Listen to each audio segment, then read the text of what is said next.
They're all from Texas. Let's hold you there because we want you to finish that story. That sounds juicy.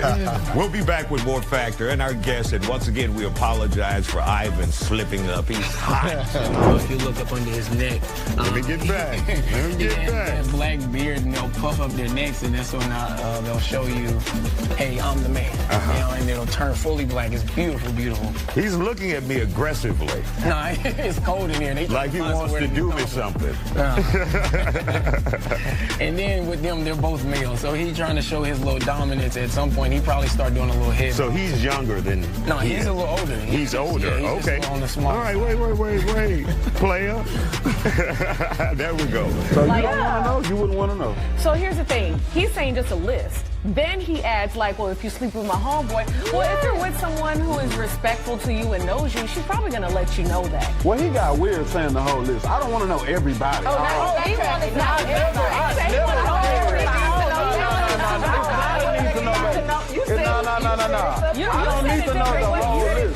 What did I say? I said if you've been with my best friend or my friend or somebody I work with, did I not say that? You did. Take back. That's what I'm saying. That's what I'm saying. Yeah, I don't need to know the whole list. He just needs to know who you deal with. And when people embrace your comedy, would have, even if it's your pain, what is that like for you that they appreciate it? I mean, sometimes you have people coming up after the show crying, like, man, that meant so much to me. It makes me know I'm doing something right, because it's not just about, oh, that was hilarious. It's like, that was really good. It was, you know, you really affected me. Glad to have you here on The Factor on...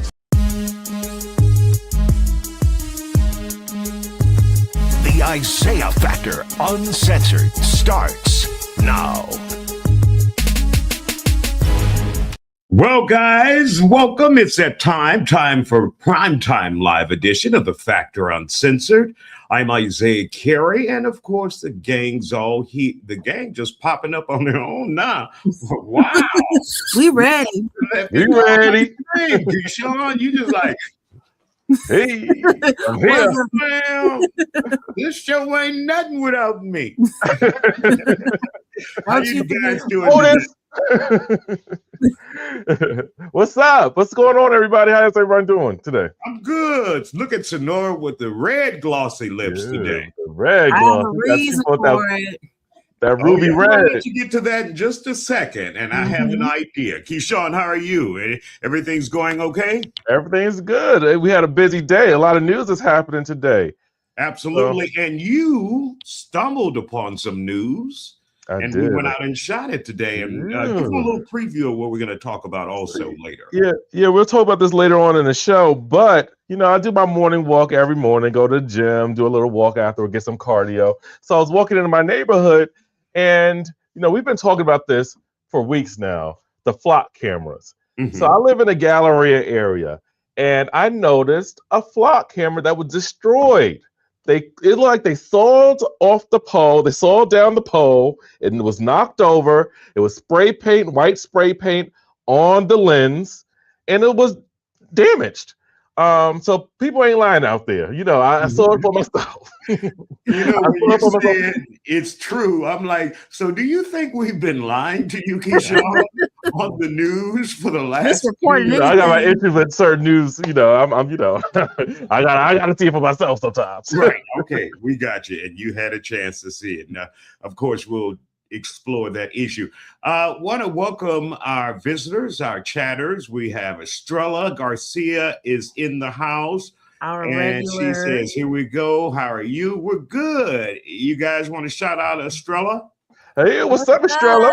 Welcome to the show. Welcome back. Welcome back. Absolutely. And we want to have you join us here on the stream as well. We have a great show planned for you. So let's start with Sonora. Sonora, you have on that red glossy lipstick for a reason. Yes, it's been a very, very sad day. As you all know, Dolly Parton has passed, and I decided to wear my red lipstick because she was known for many things, and that included her beat, her look, her face, her lips. So I wanted to honor her in my own way. Yeah. Absolutely. And we're glad you did that. Just an incredible artist who crossed all kinds of lines. And, I saw the television coverage today and online coverage, and it's incredible. And it's exactly what she deserved. She was an incredible celebrity, an incredible writer, a philanthropist who gave back to the community.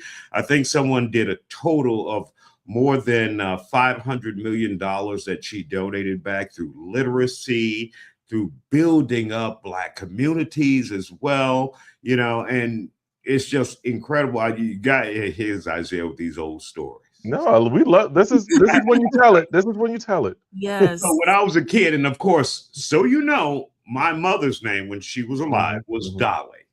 And every time Dolly Parton came on television when I was a kid, she'd call me inside. Your favorite song, Dolly Parton is performing. I'd run inside. I'd see her on Hee Haw. Do you guys know what Hee Haw is? It's a television show.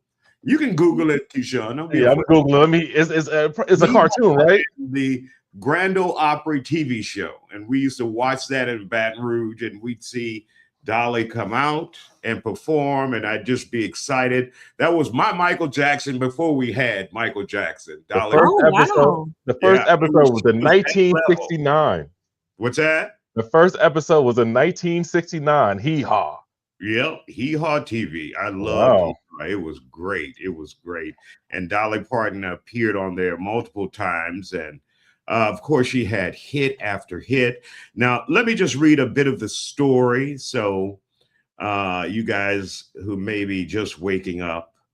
Country music legend Dolly Parton has died at the age of 80. Her family announced the news Tuesday, and the cause of death has not yet been publicly announced. However, we do know now it was cancer. She was dealing with cancer. Do you remember only a few weeks ago, or a few months ago, her sister went on social media, Sister Frida, and said, pray for her sister who was having a tough time. Then Dolly followed up and said, look, I'm doing good. I'm going through some stuff, but I am fine, but we now know she has died as a result of cancer at 80 years old. She was an extraordinary singer, songwriter, actress, businesswoman, and philanthropist. Her lasting impact includes iconic songs like Jolene, 9 to 5, and I Will Always Love You. And I also like Applejack. Look up Applejack. I like Here We Go Again, Islands in the Stream. She's had an incredible list, and a lot of artists have re-recorded her music, and of course we know the iconic I Will Always Love You that Whitney Houston re-recorded several decades later. And it's my understanding that Dolly built or put in to a Black community a lot of money after getting those residuals from the song I Will Always Love You. One of the things she did, I think she called it the house that Whitney built. And this is for you, Sonora, one of the Beehive members, when some of the country stars were rejecting Beyonce and her country album. Dolly Parton was one of the few who embraced her, and then of course Beyonce did Jolene, right? Yes, she did. Beyonce, Sabrina Carpenter, one of the last few artists to collaborate with Dolly Parton in her last years. And like you said, she was one of the few, I guess what you call a traditional country artist to embrace Beyonce when she was getting a lot of criticism for her efforts in country. Yeah, and this is a statement from Beyonce that she just posted on her site. So I just left my eyeglasses in the car. There's no way in hell. Sonora, do your thing. I do have. Read what your girl has to say. That text is kind of tiny. One moment. Okay, so here we go. So let's see. Dolly, you were the barometer, the North Star, bold and brilliant, talented and tenacious. You taught so many lessons on how to be uniquely oneself. I am grateful for your art, your heart, your generosity, your humor, your entrepreneurship. I'm honored that I had the privilege to work with you. I will treasure that forever. Thank you for your profound impact on the world. You are an angel who has made this world a happier place because of your joyful art. You are truly one of one. Rest peacefully. That's from the Queen. Absolutely. Yes. Sassy 1J102 has joined us. She says, yes, it was sad news about Dolly Parton. While I wasn't a fan of country music, I was a fan of Dolly Parton. And that's true for many people. Yeah. Dolly Parton transcended far beyond just country music. She was an icon. She was a superstar. It didn't have to be a country superstar. She was on the pop charts, the R&B charts, every chart you can think of, even though her music initially was considered country. It was crossover music like we used to see a lot of in the 70s and the 80s, and it kind of dissipated in the 90s. But, you know, everyone is embracing Dolly Parton, just an incredible artist. And Go ahead. she was a cultural icon. Like Dolly Parton, everyone loved Dolly Parton. She didn't represent any, like she was Dolly Parton. She was she didn't represent anything. She had no political party. It was just she was Dolly. And she had her own brand. I think she got that down pat. Like, you know who Dolly Parton is based on the boobs, the rhinestones, the jackets, the hair. Like take a lesson with her from her on branding. You know, and someone said to me today at work, and like she had no scandal. I'm like, you're right. Yeah, There's no scandal with Dolly Parton. You know, it's just she was great, incredible. She was. And she's like, you know, she had her hands in multiple things beyond music. She also did TV, film, her Broadway show. She was trying to do her Vegas residency. There's, of course, her philanthropy. You mentioned that earlier.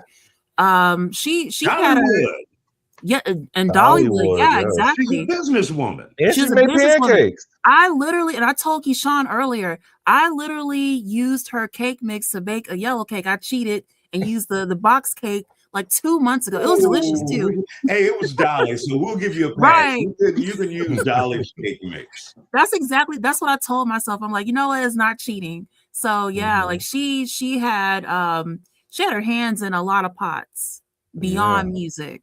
Yeah, absolutely. Just an incredible icon. So, guys, what do you consider your favorite Dolly Parton song? Oh my! If you have one. Well, you guys probably know, I love Whitney Houston. So I would have to say I Will Always Love You. But I do like 9 to 5. I like Jolene. But I Will Always Love You, that song, iconic. And, you know, Whitney Houston made the song much popular in the 90s, but Dolly was the original singer. She owned the song, and she allowed Whitney to perform the song, getting residuals. And she said, as long as I get my money, you can have the song. So Dolly, thanks for that song, an iconic song. She did not care if Whitney went number one with that song for weeks and weeks and weeks and months. She was getting her paycheck regardless. So I love that's one of the songs I love. I have to agree. I mean, I Will Always Love You. For me, that introduced me to the concept of a cover. Like I heard Whitney's version first, and I remember talking with my mom about it. She's like, "Oh, you know, like that's a Dolly Parton song." I was like, "What?" And that was the first time I ever heard the concept of a cover. And when I heard Dolly's version, I always thought it was just so beautiful, so beautiful. I love, and like all of her stuff is great, but there is something truly special about "I Will Always Love You." You're exactly right. My favorite is "Here We Go Again." So go look that up. We gotta look that up. That's a deep cut, bro. Is that a deep cut? Is that a deep cut? It's a huge hit. Okay. I gotta look it up. I just want to also you young people haven't lived a day in your life. We know all the names. On this stream right now has also been a country radio DJ besides 94.1 Young Country, Baton Rouge, Louisiana. Yes. Yeah. So here's the story behind that. I'll be quick. Like Isiah and these ancient stories. Here we No, go. come on. We're talking. So I worked for a radio station he owned several radio stations, Peter Moncrief for Black Eye and Baton Rouge. And he decided to branch out and buy a country radio station. And he said, well, who do we put on there? Because I don't have any country DJs. In other words, I don't have any white DJs. Yeah. He's like, Isiah, your voice can go either way. And so he made me one of the and I was on like 12 hours a day until he hired his country DJs. You know, that's where I was introduced to Dolly Parton's song in '93, Romeo, with her and Billy Ray Cyrus. So damn. That's a deep cut story. I forgot to work for Young Country 94. We love your stories. We love your stories. Like, I just also want to say that, you know, I was looking it up before the show. She had 10 Grammys and 55 nominations. Wow. And it doesn't surprise me. I would think she would have more Grammys than that. Yeah. Rock and Roll Hall of Fame. Inducted, Rock and Roll Hall of Fame. She wrote I think she wrote like it's estimated to be about 3,000 songs, 2 of which were nominated for Oscars. She's also nominated for a Golden Globe as well. She accomplished a lot while she was here. Yeah, absolutely. And she bought the rights from. What's the story about Elvis? Oh, he almost took. Sorry, Sonora. No, go ahead. He almost brought the rights to. He wanted to share rights for "I Will Always Love You," right? And she said, "No, it's mine," and it blew up to be that big song. See, like I said, smart businesswoman making the right decision. Someone asked, you know, who was the biggest for Elvis, you know. Yeah, it's a battle for a different time. It's a different time. Like, but I'm glad to see the outpouring of support and the fandom of Dolly Parton right now. Even some young people are trying to figure out who the hell is this, and then they start digging and they realize just how impactful she has been in this country. Somebody wrote, what was that I read in the meeting? She reminds me of what America wanted to be or should be, you know. Totally. Just an incredible artist. Totally. And I feel like the who's bigger conversation with Dolly versus Elvis is kind of like this. I'm kind of veering off, but it's kind of like trying to compare Michael Jackson to Beyonce, and I say that because they're that's like foolish. That's like foolish. Why would you do that to Michael? And I'm just saying, like, you know, they foolish, Sonora. Put that damn thing on you. Careful what you say about MJ.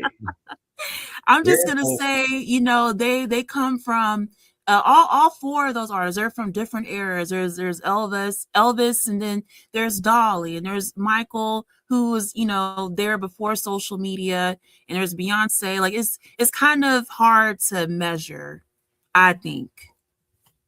Yeah.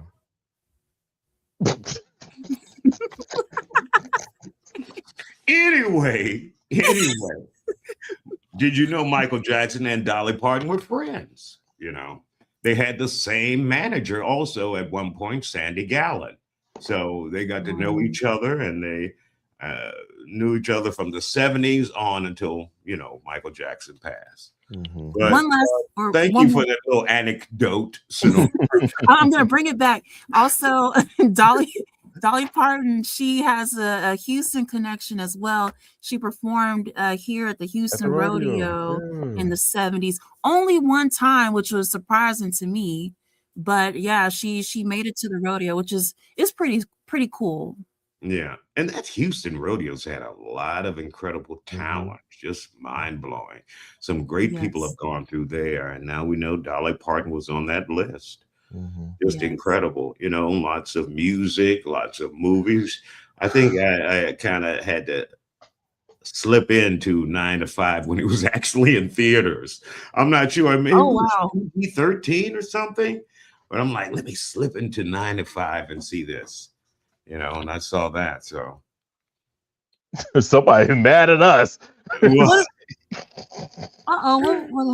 Who the hell are these people?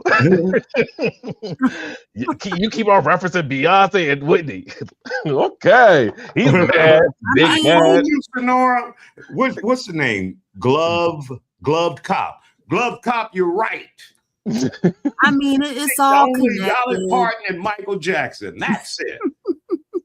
My glove. It's all connected. I had a point. Come on, be nice today. Okay, be nice. But yeah. Jack says Dolly also had a hit song with Houston's own Kenny Rogers. Mm-hmm. It's great to see. Once again, just like we were in our editorial meeting at about 3, and I'm looking up and CNN has it on, and who else had it on? I think Fox News had it on. It was everywhere. Everywhere. Yeah. Even the president gave a wonderful, issued some wonderful comments about Dolly Parton and ordered the flags to be lowered in this country. He knows the significance of Dolly Parton. Yeah. Yes. Yeah. And we'll talk about it more Everyone tonight at loved 10:30. Like you mentioned earlier, Isiah, Dolly Parton just appreciated and recognized in multiple communities, particularly the Black community. Mm-hmm. She just everybody just adored her. Mm-hmm, absolutely. I was looking racial lines. Mm-hmm. I saw this. I was looking on Instagram today. I saw this young Black girl dressed up like Dolly Parton. Just piggyback on what you just said. Cross racial line. Dressed up like Dolly. Did you remember that guest Sonora wanted to bring on tonight? She was one of the first people that came to mind. That goddamn guest right there. I'm just like a mockery of Dolly Parton tonight. Don't you dare! Maybe because I was just reeling from the news. It was just so shocking. I was like still processing everything and then thinking about the show. But yeah. She was. It was like a cosplay, or like a impersonator. She honored her, or she did like do like a little bit of a cosplay of when Dolly performed at I believe it was the Thanksgiving game with the Cowboys. She did a cosplay of her outfit. Mm-hmm. Mm-hmm. Yeah, the drag queens loved Dolly. That means you're iconic when the drag queens dress up like that. Jack says, I was crying earlier today. I grew up on her and admired her greatly. Absolutely. Yeah. I'm trying not to do too much Dolly. You are giving little Dolly, Black Dolly. Come on, Black Dolly. What is this? I know Miley Cyrus having a hard time too. She and her were close. Oh, yeah. Her godmother. Oh, there you go. So that's what you guys were putting up, and I was trying to get to another comment. So, Laura, let's hear a few notes from you. What you got? A few notes? Yeah. Let me hear a little Dolly. Oh, I already messed up by bringing... Yeah. I already messed up by bringing Beyonce and Whitney. They told you to log off. I told you when you woke up. Don't bring no Beyonce in here comparing her to Michael Jackson or Dolly. Let everyone stand alone. I was saying early today, I was listening to Beyonce Cowboy Carter while I was working out, and I was thinking about Dolly Parton because the videos from the other, her announcements last week made me think of her. I was thinking, like, gosh, Dolly, she's gonna up there, and then this news comes out an hour later. It's crazy. Isiah, I'm curious, what is your favorite movie role with Dolly? And for everybody else in the comments too. That's a little whorehouse in Texas. Okay. It would I could say whorehouse on TV. But that's our Marvin Zindler connection. Absolutely. A news legend. What is it? The Chicken Ranch? Yep, the Chicken Ranch. Yeah. Keyshawn, you don't know about that, huh? I don't know. He's what from you're New talking York. Look that up. Best Little Whorehouse in Texas. And that's based on one of our iconic reporters here in town who passed some time ago, Marvin Zindler. I'm familiar with him. Investigating the chicken ranch where there was some hanky-panky allegedly going on. Some making whoopee, you know? Allegedly. I'm sounding like the Gong Show. Making whoopee. All right. Any more comments before we move on, guys? We want to hear from you. Remember, this is your show, your family. Yes, it is. So You we are family. absolutely want to get you guys involved in this conversation. This is a big deal. We lost Dolly Parton today. You know, she had, did you say allegedly? A legend. She's a legend. I'm like, well, Dolly is dead. You know, we've confirmed that. It's a legend. She's a legend. Jack says they still plan on going to Dollywood. I think there's going to be a lot of people there. Oh, yeah. Try to get tickets. Mm-hmm. A lot of people. Sassy says, oh, go ahead. Still Magnolias. That's my favorite. I cried. That's where, what's her name? God, Julia Roberts had the seizures, right? Yes. Yeah. That was scary seeing that. Yeah. Seizures. That's a childhood trauma for me. Okay, Burt Reynolds. She and Burt Reynolds played in a movie together. That's Best Little Whorehouse in Texas. Mm-hmm. It's still surreal. Maybe because I saw the news and came into work and just hit the ground running. It's still very surreal to me. Dolly's been around ever since I've been here, and it's just I thought she'd be here forever. Yeah, and you always see Dolly, and she, Isiah was saying it earlier, she looked the same from the 70s until now. So you don't imagine this day. You think she's internal. She's gonna be here forever. Exactly. So she will truly be missed. Take over for a second as I cough, guys. Yeah. I never got that tussin I was told to get. Yeah, we gotta get you that tussin. There was a lot of speculation about her health. I believe it was a few months ago when she put out a video saying hey y'all, I'm fine.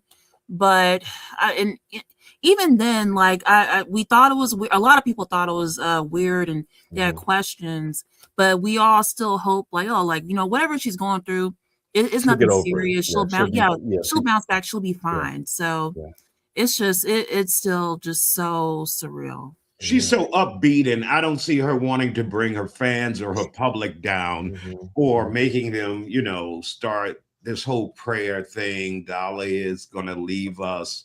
She wanted to keep people smiling. And that wasn't her, that wasn't her life. So it makes sense.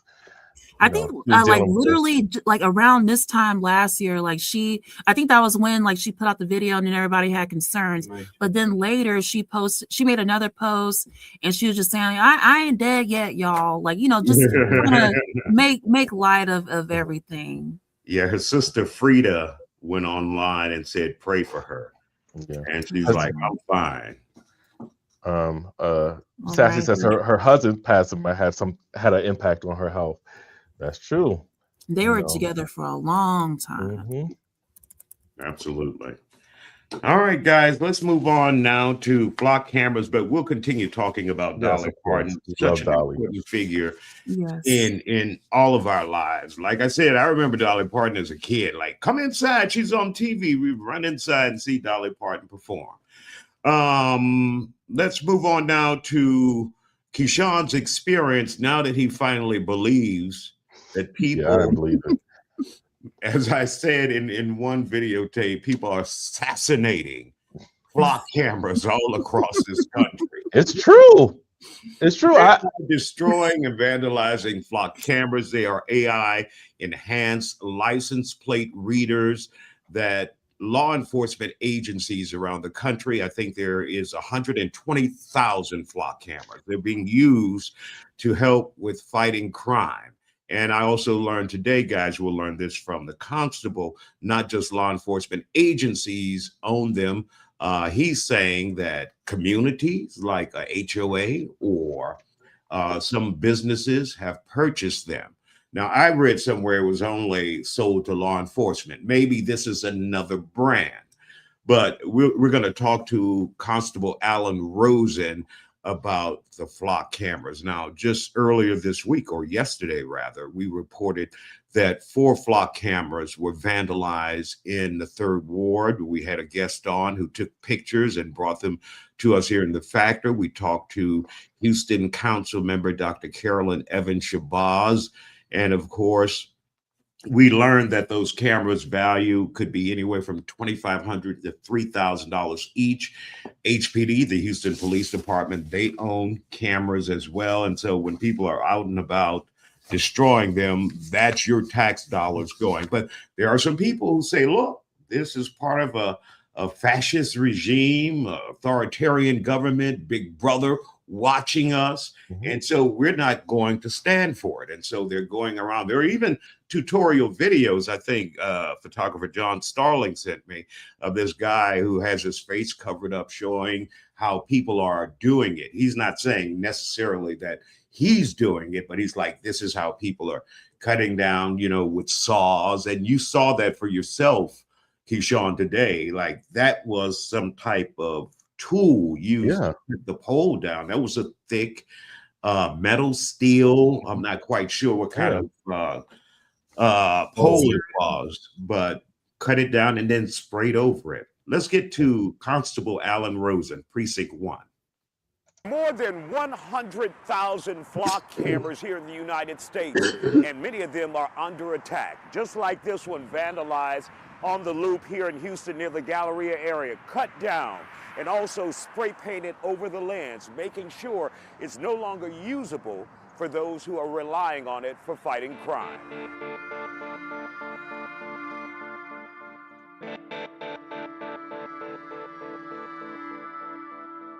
Constable, we've seen a lot of flock cameras just knocked down right here in our community, the city of Houston, around the country. When you talk about the use of flock cameras, how much of a tool is it, a good tool for the community from your perspective?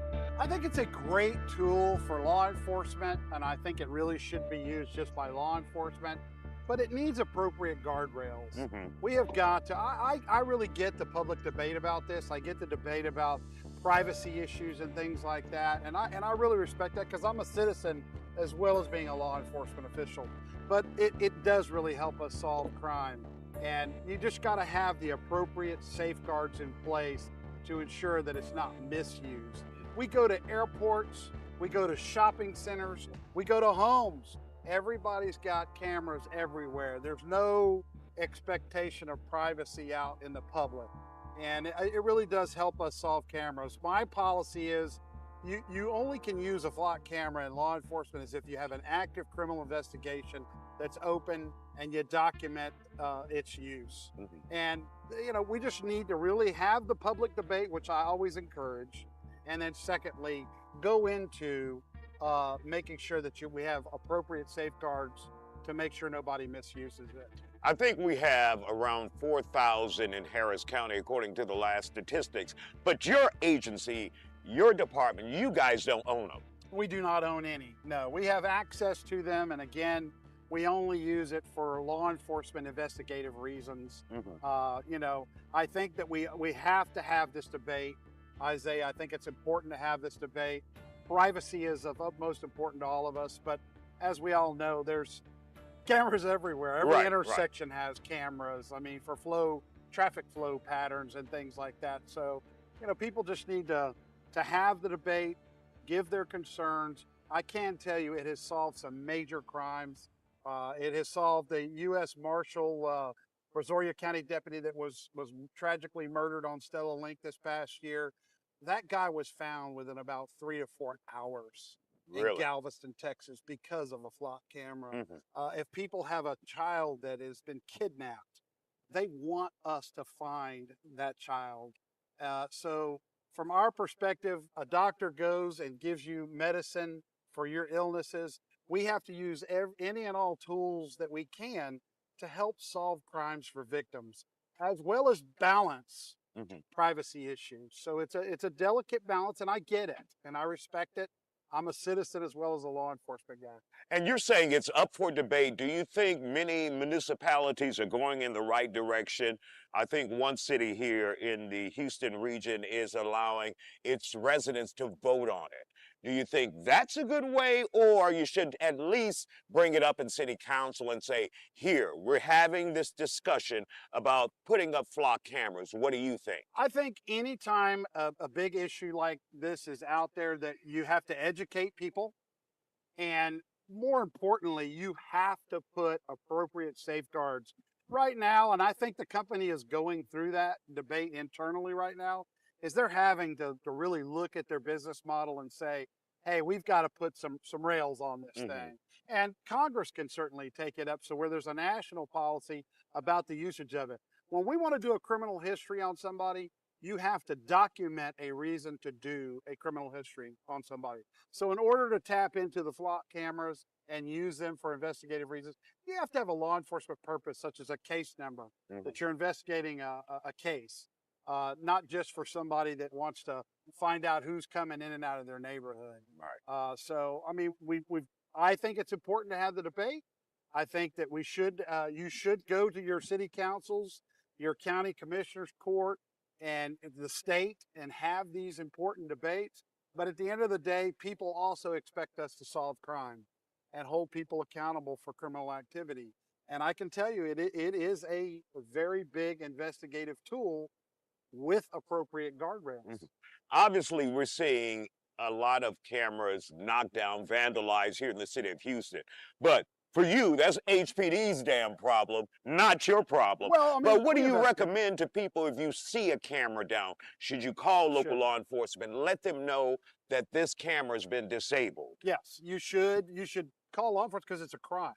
If somebody vandalized that camera, it's a crime. So I don't foresee law-abiding citizens going around doing this. So it's probably a criminal element that doesn't want to be discovered, is wanting to go out and commit crime, and they know that these cameras, but again, I want you to really keep this in mind. We have cameras everywhere, Isiah. We have them. You walk your dog in front of a neighbor's house, they have a Ring camera. We have cameras at this intersection. We have cameras at airports, at shopping centers. Cameras are everywhere, unfortunately, in some cases, and fortunately in others. For us, this is a tool that really does help us solve crime and bring closure to many, many victims of crime. And that's what people should expect from us, is to solve their crime and keep them safe. Those are two of the foundational issues of law enforcement, and this does help us. Now, you mentioned many of those who may be of the criminal element wanting to get rid of cameras, but there are also some who are just politically motivated. They are. Big Brother's watching. We're in a fascist state. Yeah, I understand that, but that's why I think we have to have the debate, and that's why I think we need to address this issue and really get our hands around it. Let the public get educated about it completely. And I just in my heart, I just can't believe that a citizen would feel so compelled that's to go and commit a criminal act over something that's a public debate, about big government. And I get it. I really do. This is an important topic to talk about. It's something that we should address. We have to put safeguards on there. We have to protect the public's privacy interests. But there's also those people that have been victimized by crime that we have to consider too. So we have pretty good safeguards at my agency. And are there any instances where communities can buy these cameras, and have you guys manned them for any possible evidence of crime in their community? Yes. I mean, there are private businesses that own them, that have flock cameras on their businesses. And so because they've had maybe a high crime problem in their business, like a parking lot or something like that. So yes, I mean, private businesses, but that goes to the putting guardrails on. We don't want an HOA president reviewing his neighbor's traveling activity. We don't want that. Well, you never know with the damn HOA, the HOA. We definitely don't want that. I mean, if we are investigating a criminal case where there's been a victim of a crime and it's a legitimate investigative law enforcement tool, I think it's appropriate. But again, if it's people that are misusing it, I know there's officers that have been fired because they misuse the flock camera. And so we have police databases that are used all the time for investigative reasons. And if you misuse them, you will be terminated. You will be dealt with from a disciplinary capacity. So, from my perspective, we need to have this conversation. We need to make sure that the appropriate safeguards are there. But I also understand the importance of solving crime for everyday citizens. There we have it. That is Constable Alan Rosen from Precinct 1 in Harris County here in the Houston area. He is headquartered in downtown Houston. And guys, for a moment there, or for a while there, I thought that flock cameras could only be owned by law enforcement agencies. That's absolutely incorrect. Who owns or who can purchase flock cameras? Law enforcement agencies, neighborhood associations, as he mentioned there, business and commercial properties, residential communities, schools and universities, and houses of worship, churches. I'm even thinking about getting a flock camera for the factor office to watch you people. Be wrong? Concerned about that? I will be concerned about that. I can't sneak in and get my Monster Energy drinks anymore. Exactly. Coco and Matt Horn have both come into this office and taken unauthorized Monster Energy drinks. They think you 7-Eleven. Yeah, and we're gonna watch Matt out back charging up his car on Fox's dollars. That's funny. Okay, I have a question. Sure. If these cameras are so smart, why can't they find out who's cutting down the cameras? They need a camera. Like if they're so smart, they could do all this AI technology, solve cases. Why can it solve who has destroyed the camera? I don't know if they're all rotating. Well, then it needs to rotate that or look down or. Let me see. You want a humanoid, Keyshawn. Like, come on. If it's that smart, solve who's destroying the camera. But here's the deal. I don't know if I like the camera outside in my neighborhood. I don't know. I'm not committing any crimes or anything, but I don't want, now that I know that it was a camera right there and I drive down that block every single day, I don't know if I like that.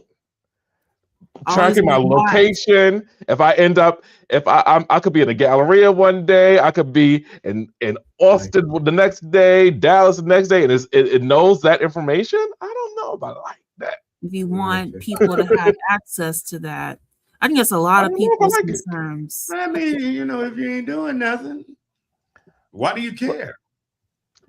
Like he said, there are cameras all over. When you walk in front of your neighbor's house, the Ring camera is capturing you. When I'm riding my bike down the street in my neighborhood, I see those cameras, those lights come on. I'm like, damn, almost had a hustle. I think hustle right there. I think the issue, those cameras are constantly watching. Mm-hmm. I think the issue is now that we know that there's been some misuse with the technology. People don't like it. Like now that we know that some officers are logging in with some type of credentials and snooping on their sneaky links or their ex-wives or whoever they are, we don't like that. I know some people who are law enforcement. I don't know if they're doing that. I don't want them to be doing that to me. Right. I'm sure now that it has become a known issue of these cameras with the law enforcement agencies, they will probably put guardrails in place to prevent it from happening again. So far, though, more than 60, as of 2 or 3 weeks ago, 60 officers around the country have been charged for misusing flock camera data. That's a lot. Yeah. It And is. As far as cameras go, I don't like I still don't know how I feel about Ring cameras. So I'm not doing anything criminal, but like, if I'm walking back to my place, I don't want them seeing me, ordering extra Uber Eats or whatever, That's your only concern. Order it. I'm waiting on you to tell on yourself. Yeah, tell him. You paused a little bit. You walked in that unit with you. What did you say, Sonora? Bring it in your sneaky link. It ain't against the law. What's the dog's name? Kelsey? Peter? They don't need to know. And that's another thing. Like, I'm walking Kelsey, and I don't, I just saw something about how you can't. It's not a good idea to do the exact same thing at the same time every day, because you never know who's watching, right? And again, like you don't know who's watching. I don't know all of my neighbors that have the Ring cams, but the Ring cams, they're monitoring that whenever I come out the door.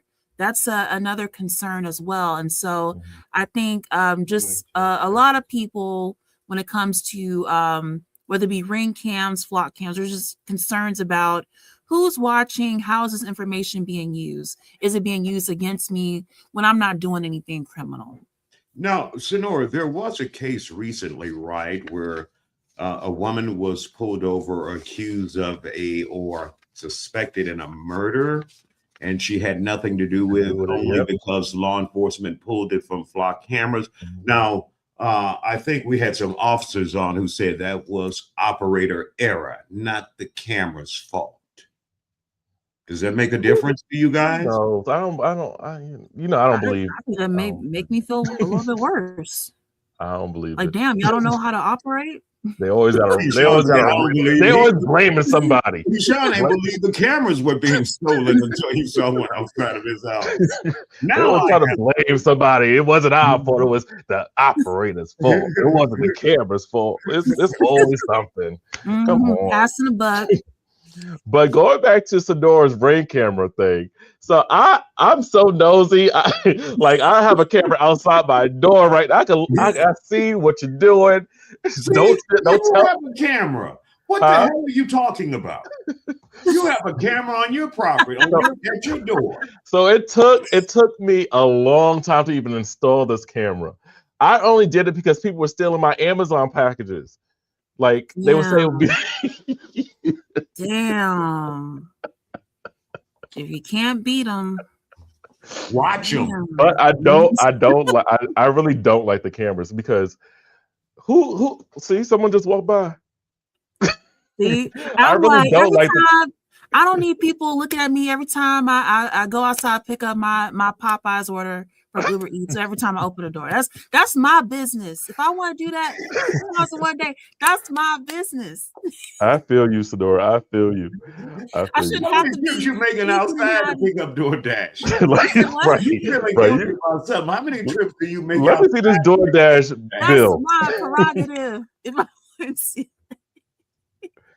No, but I do. When I installed the Ring camera, I thought it took me a while because I'm thinking someone is at the Ring camera factory. That's what I think. The Ring camera control room, who has access to all this. I have a camera inside my apartment in my kitchen. I walk around the way I walk around. I don't know who has access to that. Yeah, I got cameras all over my house too, and when my relatives come, they unplug each and every. I don't like. I don't. What do you think? I'm watching you? They're like, we don't know. We're unplugging all of these cameras. Call me Pearl from 227. Keyshawn sounded like a nosy old lady. At least my blinds ain't bent. What do you call those things that your mama used to wear? A muumuu, a snuggie. Yeah, the muumuu.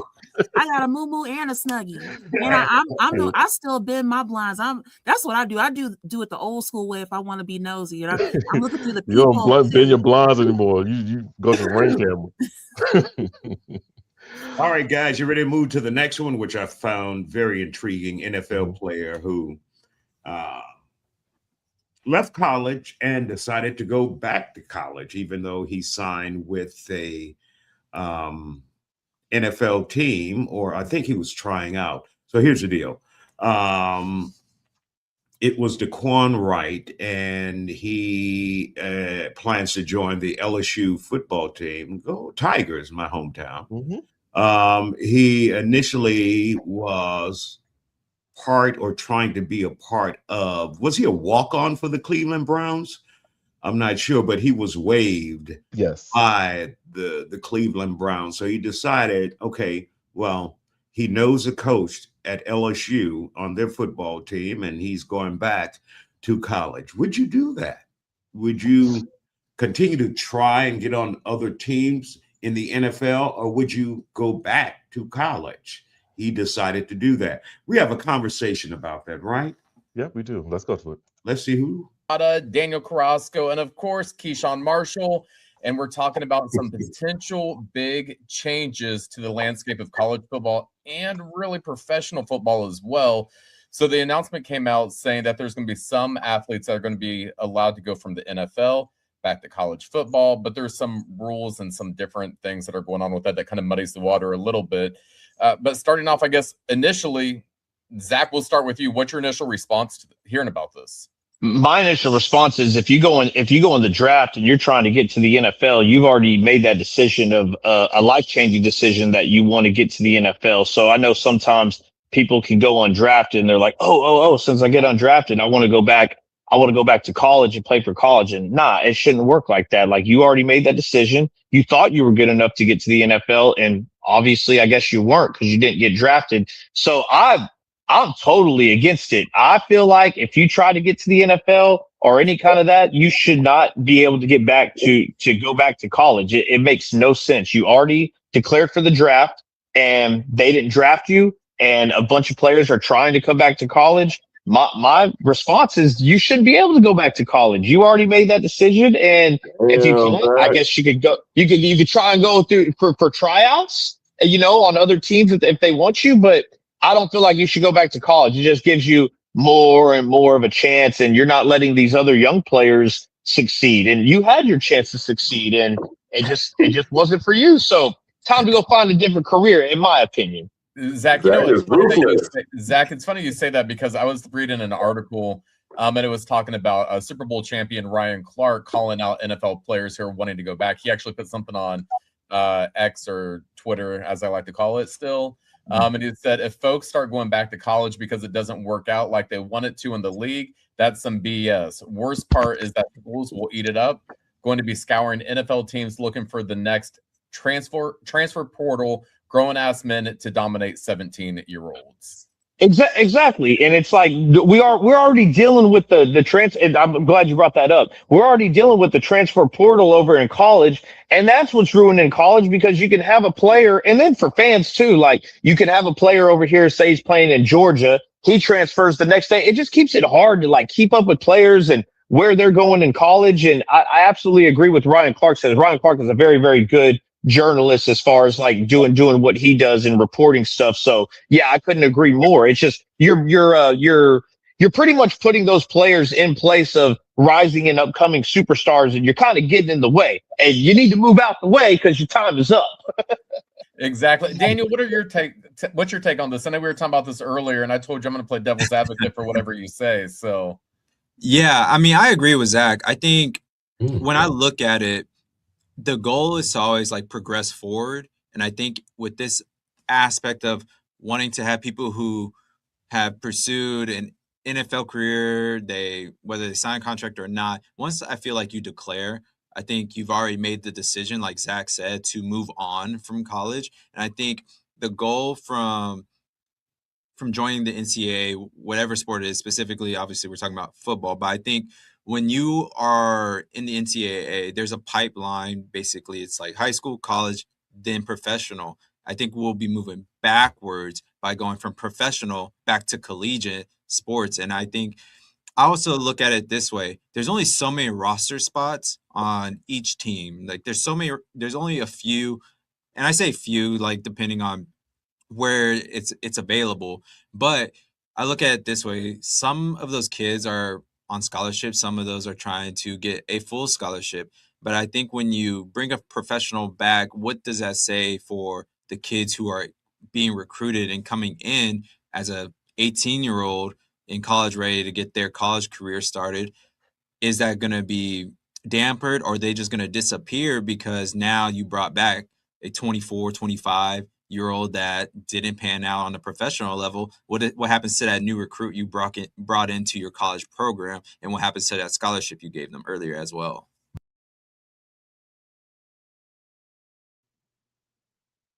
Oh, you ain't tell me nothing, man.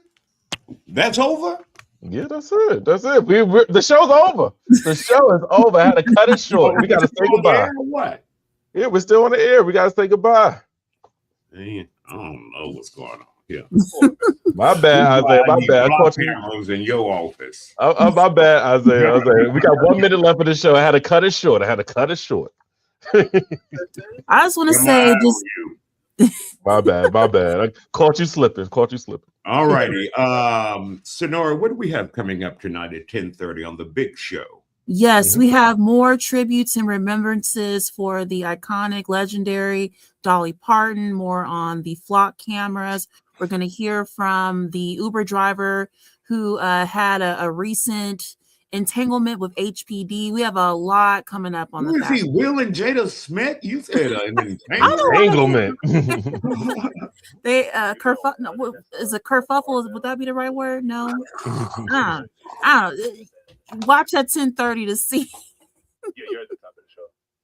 All right, guys. Thank you for joining us. To Sassy and Estrella and Jax and Talking with T. Tony. All of you guys, thank you for joining us. We'll see you back here next time. Who else? Michelle, Vicky, Aceto. I'm trying to go real quick.